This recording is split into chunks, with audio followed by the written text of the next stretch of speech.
आप सभी का स्वागत है। आओ करें और सीखें वर्कशीट क्रमांक 51।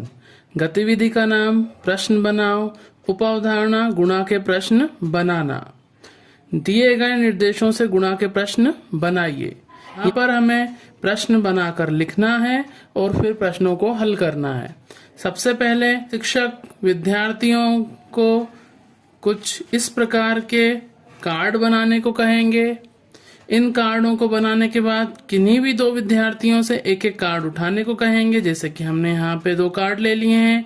एक कार्ड पे लिखा हुआ है 5 और दूसरे कार्ड पे लिखा हुआ है 13। इन कार्डों पर लिखी संख्याओं के अनुसार हम विद्यार्थियों को प्रश्न बनाने को कहेंगे। जैसा कि यहाँ पर दिया गया है एक प्रश्न, एक पेन की कीमत 5 रुपए है और पेनों की संख्या 6। यहाँ पे प्रश्न दिया गया है। हम विद्यार्थियों को इन दो संख्याओं से प्रश्न बनाने को कहेंगे। इसे हम एक उदाहरण के द्वारा समझ लेते हैं। जो संख्याएं हमने ली हैं वो हैं 5 और 13। अब इन दो संख्याओं की मदद से हम एक प्रश्न बनाएंगे। 5 और 13 को मिलाकर हमने एक प्रश्न बना लिया है।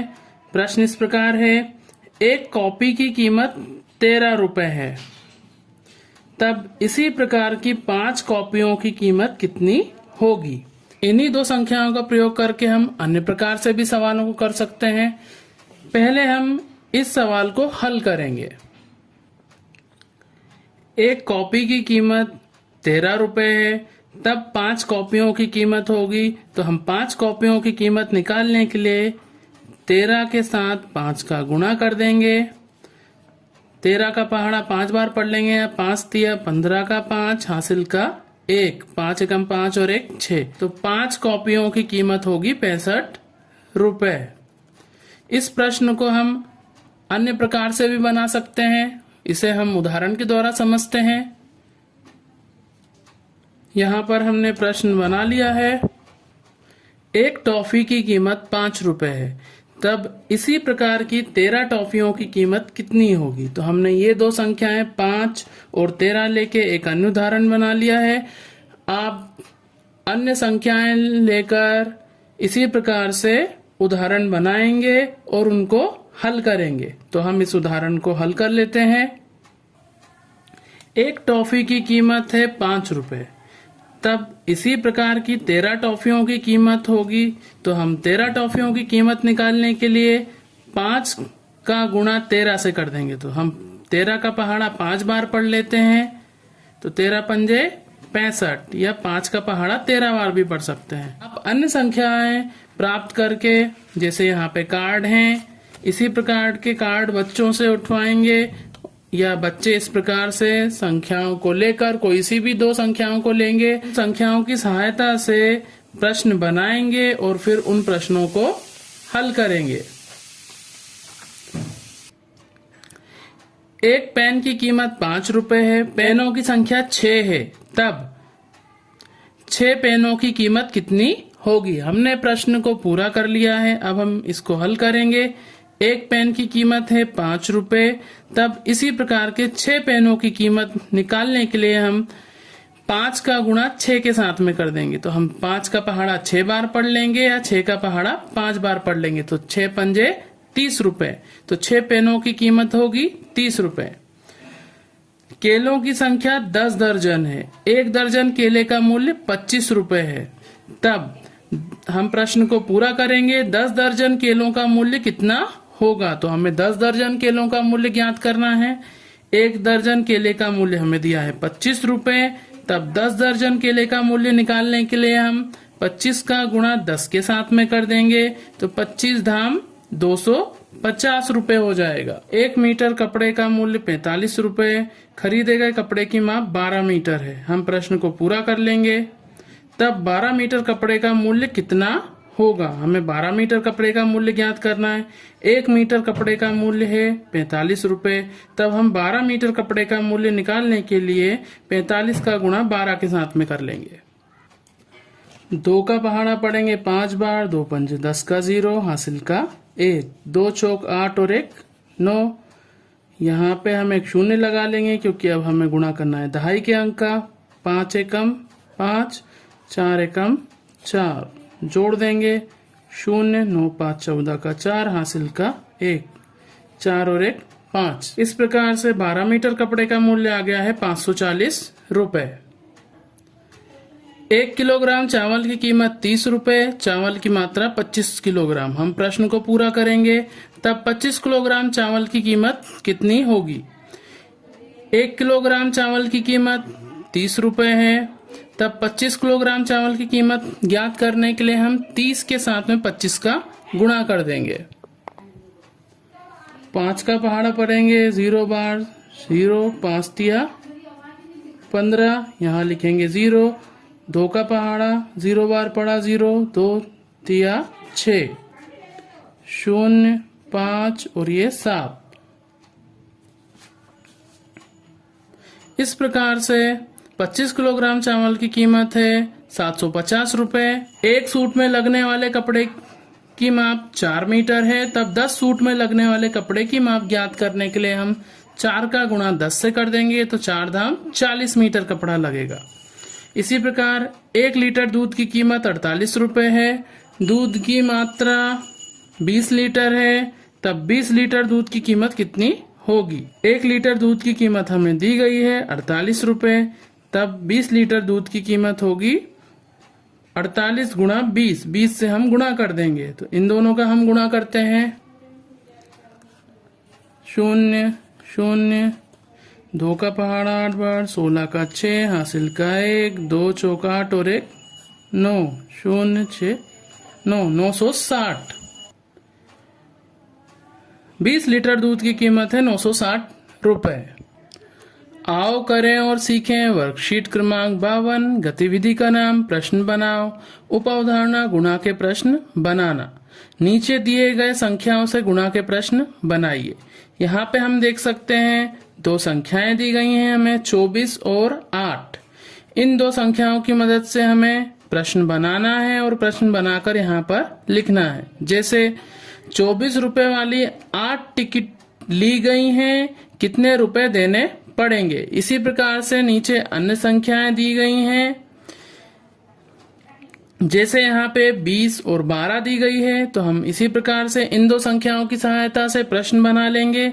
एक किताब की कीमत 20 रुपए है, तब ऐसी 12 किताबों की कीमत कितनी होगी?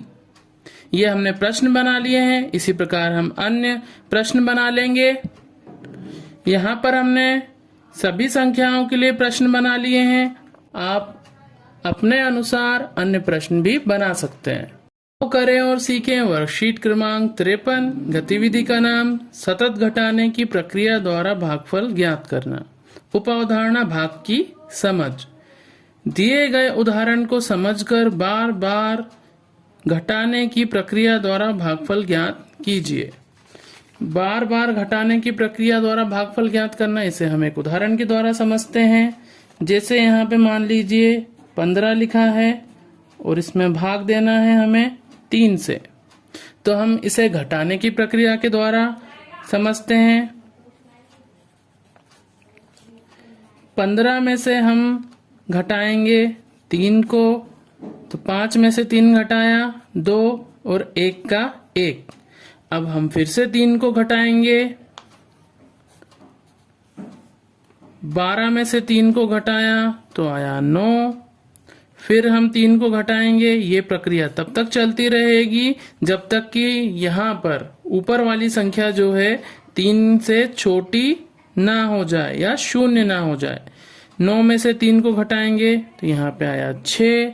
फिर से हम 3 घटाएंगे, 3 आया।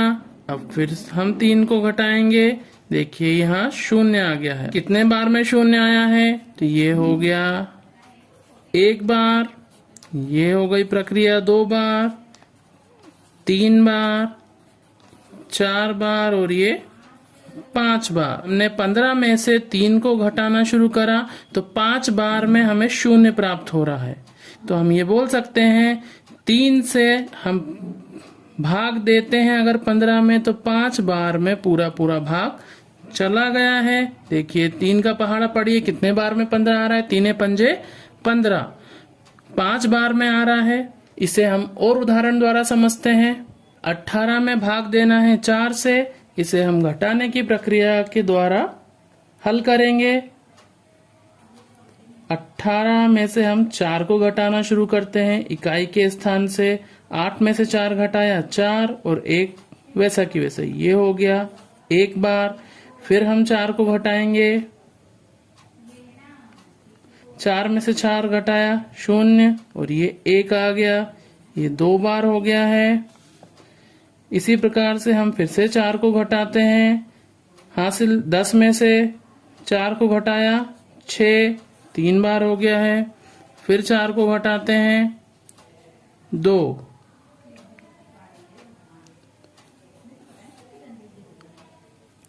हम यहाँ पर देख सकते हैं अब यहाँ पर 2 आ गया है, इसलिए हम 4 को 2 में से नहीं घटा सकते हैं। तो हमने घटाने की प्रक्रिया कितनी बार करी है? 4 बार। 18 में जब हम भाग देंगे 4 से तो 4 चौक 16, 4 बार में आ रहा है 16 और यहाँ पर 2 शेषफल बच रहा है। देखिए यहीं पे 1, 2, 3, 4 बार घटाने की प्रक्रिया में हमने 18 में 4 बार घटाने पर हमें 4 से छोटी संख्या प्राप्त हो रही है और लास्ट में 2 बचा है, क्योंकि 4 में से नहीं घटा सकते तो यही है हमारा शेषफल।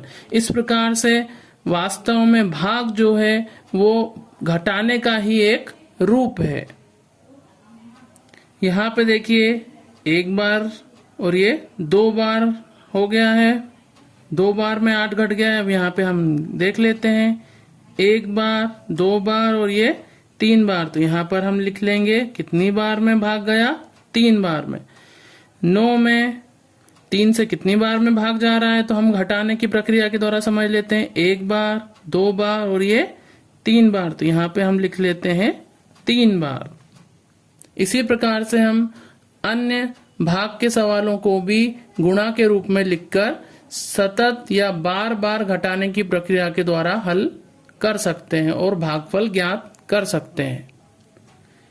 इन सवालों को हम कर लेते हैं। 1 बार, 2 बार, 3 बार और ये भाग गया है। भाग की प्रक्रिया है 4 बार। 1 बार, 2 बार, 3 बार, 4 बार, 5 बार और ये भाग गया है 6 बार। इसी प्रकार से यहाँ पे लिख लेंगे। अगर आपको ये वीडियो पसंद आए तो चैनल को ज़रूर लाइक, शेयर और सब्सक्राइब करें। Thanks for watching.